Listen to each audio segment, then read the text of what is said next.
All good evening everyone. ಇಂದು fire brand ಅಂತೆ 1/4 kg ಮಾಂಸ ಇಲ್ಲ, ಒಳ್ಳೆ ಸುರ್ಸುರ್ ಕಡ್ಡಿಗಿಂತ ಮೋಸವಾಗಿದ್ದಾಳೆ. ಅಪ್ಪನ್ಗೆ ಹುಟ್ಟಿದ್ರೆ ಬಾರೋ ಅಂತ ಹೇಳಿ ಬಿಗ್ ಬಾಸ್ ಮನೇಲಿ ಮಾತಾಡ್ತಾಳೆ. ಏನ್ರಿ ಭಾಷೆ ಅವಳದು? ಭಾಷೆನೇನ್ರಿ ಅದು? ಕಚಡ ಭಾಷೆ ಮಾತಾಡ್ಕೊಂಡವಳು ಒಳ್ಳೆ ಕಚಡ ತರ ಬಿಹೇವ್ ಮಾಡ್ತಾ ಇದ್ದಾಳೆ, 3rd ಗ್ರೇಡ್ ತರ ಬಿಹೇವ್ ಮಾಡ್ತಾ ಇದ್ದಾಳೆ. ಒಳ್ಳೆ ಒಂದು ಕ್ರಿಮಿನಲ್ ತಗೊಂಡೋಗಿ ಬಿಗ್ ಬಾಸ್ ಹೌಸ್ ಅಲ್ಲಿ ಹಾಕ್ದಂಗ ಆಗಿದೆ ಅಲ್ರಿ. ಅಪ್ಪನಿಗೆ ಹುಟ್ಟಿದ್ದೆ ಬಾರೋ ಅಂತ ಕರಿತಾಳಲ್ಲ ಅವಳು. ಒಂದು ಹೆಣ್ಮಗುಗೆ, ಒಂದು ಹೆಣ್ಣಿಗೆ ಕೊಡೋ ರೆಸ್ಪೆಕ್ಟ್ ಏನ್ರಿ ಅದು? ಅವ್ರ ತಾಯಿ ಬಗ್ಗೆ ಮಾತಾಡ್ತಾ ಇದ್ದಾಳೆ ಅವಳು. ಏನ್ ಮಾತಾಡ್ತಾ ಇದ್ದಾಳೆ ಅನ್ನೋ ಪರಿಜ್ಞಾನ ಇಲ್ಲ ಆಕೆಗೆ. ಆಚೆಗೆ ಹಾಕ್ರಿ ಬಿಗ್ ಬಾಸ್. ಓಡಿ ಬೇರೆ ಹೋಗ್ತಾಳೆ ಹೊಡಿಯಕ್ಕೆ, ಏನೋ ದೊಡ್ಡ ರೌಡಿ ಅನ್ಕೊಂಡ್ಬಿಟ್ಟಿದ್ದಾಳೆ. 1/4 kg ಮಟನ್ ಇಲ್ಲ ಬಾಡಿಯಲ್ಲಿ, ಹಾರಾಡ್ತಾಳೆ ಎಲುಬುಗೂಡು ಇಟ್ಕೊಂಡು. ಅಂತವರೆಲ್ಲ ಬೇಕೇನ್ರಿ ಬಿಗ್ ಬಾಸ್ ಅಲ್ಲಿ? ಎಷ್ಟೋ ಜನ ಟ್ಯಾಲೆಂಟ್ಸ್ ಇದಾರ್ರಿ. ಸುಮ್ನೆ ಕಿರ್ಚಾಡ್ತಾಳೆ, ನಾಯಿ ಅಂತ ಮಾತಾಡ್ತಾಳೆ, ಅಸಭ್ಯವಾಗಿ ಮಾತಾಡ್ತಾಳೆ ಅಂತ ಕಂಟೆಸ್ಟೆಂಟ್ ಅನ್ನೆಲ್ಲ ನಿಜವಾಗ್ಲೂ ನೀವು ಎಂಟರ್ಟೈನ್ ಮಾಡ್ತಾ ಇರೋದು. ನಿಜವಾಗ್ಲೂ ಕನ್ನಡಿಗರಿಗೆ ಮಾಡ್ತಾ ಇರುವಂತಹ ಮೋಸ ಇದೊಂದು. ಕನ್ನಡ ಶೋನಲ್ಲಿ ಕನ್ನಡಿಗರ ಅದೆಷ್ಟೋ ಜನ ಯೂತ್ಸ್ ಇದಾರ್ರಿ, 18 ವರ್ಷ ಮೇಲ್ಪಟ್ಟವ್ರು, ಎಷ್ಟೋ ಜನ ಮಕ್ಕಳು. ಹಾಯ್ ಜನರೇ, ನಾನು ಇವತ್ತು ಒಂದು ವಿಷಯ ಶೇರ್ ಮಾಡ್ಕೊತೀನಿ. ನನಗೆ ಅಪ್ಪು ಸರ್ ಸಾಂಗು ಹಾಡಕ್ಕೆ ಬರಲ್ಲ ಅಂತ ಹೇಳ್ತಿದ್ದಾರಲ್ವ, ನಾನು ಅಪ್ಪು ಸರ್ ಅಭಿಮಾನಿ ಅಲ್ಲ ಅಂತ ಹೇಳ್ತಿದ್ದಾರಲ್ವಾ. ಸೊ ಹಾಡಕ್ಕೆ ಬರ್ದಿಲ್ಲ ಅಂದರೆ ಅಪ್ಪು ಸರ್ ಅಭಿಮಾನಿ ಅಲ್ವಾ? ಹಂಗಾದ್ರೆ ನನಗೆ ಹಾಡಕ್ಕೆ ಬರುತ್ತೆ. ಸೊ ನಾನು ಅಪ್ಪು ಸರ್ ಹಾಡು ಹೇಳಿದ್ರೆ ಮಾತ್ರ ಅಭಿಮಾನಿನಾ? ಹಂಗಾದ್ರೆ ನಾವು ಪ್ರೂವ್ ಮಾಡಬೇಕಾ ನಿಮ್ಮಂಥವ್ರಿಗೆ? ಹೇಳಿ, ಆ ಥರ ಯಾಕೆ ಪ್ರೂವ್ ಮಾಡಬೇಕು ಅಂತ ನನಗೆ ಗೊತ್ತಾಗ್ತಾ ಇಲ್ಲ. ಸೊ ನಾನು ಯಾಕೆ ಅಪ್ಪು ಸರ್ದು ಹಾಡು ಹೇಳ್ತಾ ಇಲ್ಲ ಅಂದರೆ, ಹಾಡು ಹೇಳಕ್ಕೆ ಬರಲ್ಲ ಅಂತಲ್ಲ, ನನ್ನ ಧ್ವನಿ ಚೆನ್ನಾಗಿಲ್ಲ. ಸೊ ಆಡ್ಬಿಟ್ಟು ಅಪ್ಪು ಸರ್ಗೆ ಅವಮಾನ ಆಗಬಾರ್ದು ಒಂದು ಕಾರಣಕ್ಕಾಗಿ ನಾನು ಹಾಡ್ತಾ ಇಲ್ಲ ಅಷ್ಟೇ. ಅವತ್ತು ಲೈವ್ನ ಅಲ್ಲಿ ಹೇಳಿದ್ದು ಅದೇನೆ ಅಷ್ಟೇ. ಯಾರೋ ತಗೊಂಡು ಪೇಜಲ್ಲಿ ಹಾಕ್ಕೊಂಡಿದ್ರೆ ನನ್ನ ತಪ್ಪ. ನಾನು ಅಲ್ಲಿ ಪೂರ್ತಿ ಏನು ಹೇಳಿದ್ದೀನಿ ಅದನ್ನು ಕಟ್ ಮಾಡಿ ಹಾಕಿರೋದು ಅವ್ರ ತಪ್ಪಿದೆ. ಸೊ ನನ್ನ ಬಗ್ಗೆ ಕೆಟ್ಟದಾಗಿ ತಗೊಂಡ್ರೆ ನನ್ನ ತಪ್ಪ. ಸೊ ನಿಮಗೇನು ಇವಾಗ ಹಾಡಾಡಿ ಪ್ರೂವ್ ಮಾಡಬೇಕಾ ಹೇಳಿ? ಅಂಥ ಕೆಲಸನೂ ಮಾಡಬೇಕಾ ನಾವು? ಅದು ಮಾಡ್ತೀನಿ, ನಮ್ಗೆ ಅದೇನು ದೊಡ್ಡದಲ್ಲ. ಯಾಕೆಂದರೆ ನಾನು ಅಪ್ಪು ಸರ್ ಹೆಸರು ಹಾಳು ಮಾಡ್ತಾ ಇದ್ದೀನಿ ಅಂತ ಹೇಳೋರ್ಗೂ ಹೇಳ್ತಾ ಇದ್ದೀನಿ. ನಾನು ಅಪ್ಪು ಸರ್ ಅಭಿಮಾನಿ ಅಲ್ಲ ಅಂತ ಹೇಳೋರ್ಗೂ ಹೇಳ್ತಾ ಇದ್ದೀನಿ. ಗೊಂಬೆ ಹೇಳುತ್ತೈತೆ ಮತ್ತೆ ಹೇಳುತ್ತೈತೆ, ನೀನೇ ರಾಜ್ಕುಮಾರ, ಹೊಸ ಬೆಳಕೊಂದು ಹಸಿರಿಗೆ ಬಂತು.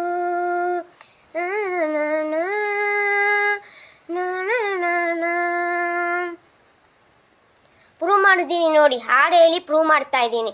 ಕೆಲವೊಬ್ರು ಬಂದ್ಬಿಟ್ಟು ಕಮೆಂಟ್ ಆಗ್ತಿದ್ದಾರೆ ನಾನು ಅಪ್ಪು ಸರ್ ಅಭಿಮಾನಿ ಅಲ್ಲ ಅಂತ ಹೇಳ್ಕೊಂಡು. ಇಂಥ ಚೀಪ್ ಮೆಂಟಾಲಿಟಿ ಆಗಿದ್ದಾರೆ ಅಂತ ಇವಾಗ ಗೊತ್ತಾಗ್ತಾ ಇದೆ ನನಗೆ ಅಲ್ವಾ. ಇಂಥ ಯೋಚನೆಗಳು ಮಾಡ್ತಾ ಇದ್ದೀರಾ ಅಂದರೆ ನೀವುಗಳು ಎಂಥ ಮಟ್ಟಕ್ಕೆ ಚೀಪ್ ಇದೆ ಅಂತ ಹೇಳ್ತಾ ಇದ್ದೀನಿ ನಾನು. ನಿಮಗೋಸ್ಕರ ಒಂದು ಹಾಡನ್ನ ಇನ್ನೊಂದು ಹೇಳ್ತೀನಿ ಕೇಳಿ. 2 ಜರೆಯನ್ನು ಎಳೆದು ಕೇಳುವೆನು, ನೀ ಸ್ವಲ್ಪ ನಿಲ್ಲಬಾರದೆ.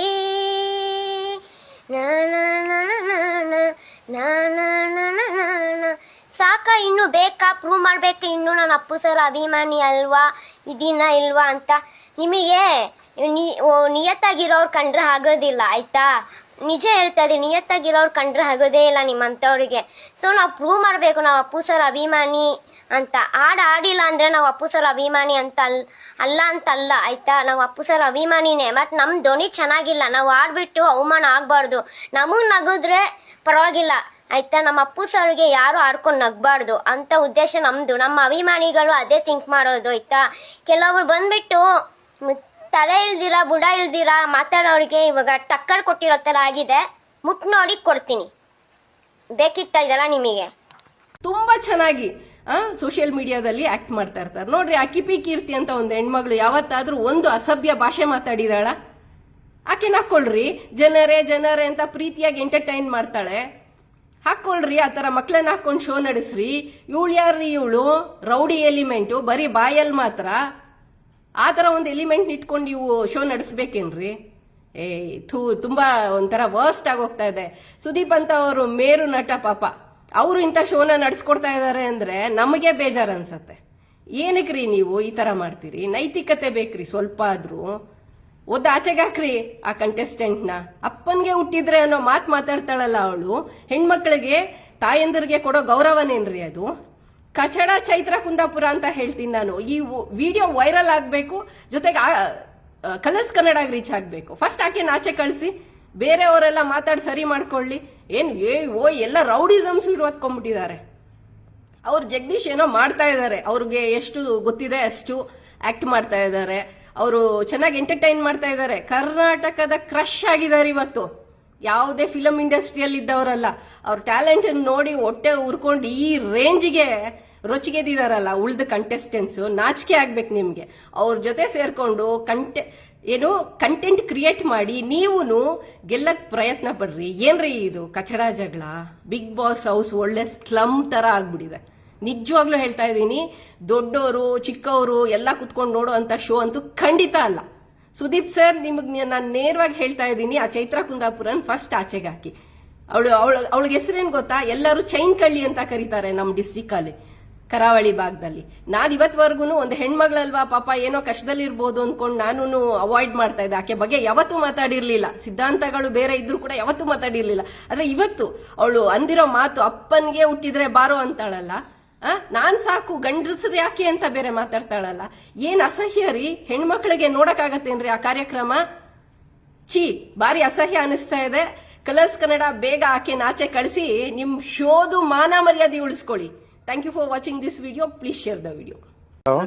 ಹಾ ಹೇಳಿ ಅಣ್ಣ. ಅಲ್ಲ ಹೇಳಿ ಸರ್, ಅದು ಯಾರೋ ಕಾಲ್ ಮಾಡೋ ಬೈ ಮಿಸ್ ಕಾಲ್ ಬಂತು, ಅದಕ್ಕೆ ನಿಮ್ಗೆ ಗೋಲ್ಡ್ ಹಾಕ್ಬಿಟ್ಟೆ, ಸಾರಿ. ಹೇಳಿ ಹೇಳಿ ಹೇಳಿ ಕಿಪ್ಪಿ ಅವ್ರೆ. ಕಿಪ್ಪಿನ ನಿಮ್ಮ ಹೆಸರೇನು? ಸಾರಿ, ನಮ್ಮ ಹೆಸರು ಕಿಪ್ಪಿ ಕೀರ್ತಿ ಅಂತ. ಕಿಪ್ಪಿ ಕೀರ್ತಿ. ಹಾ ನೋಡಿದೀನಿ ಇನ್ಸ್ಟಾದಲ್ಲಿ. ಹೇಳಿ.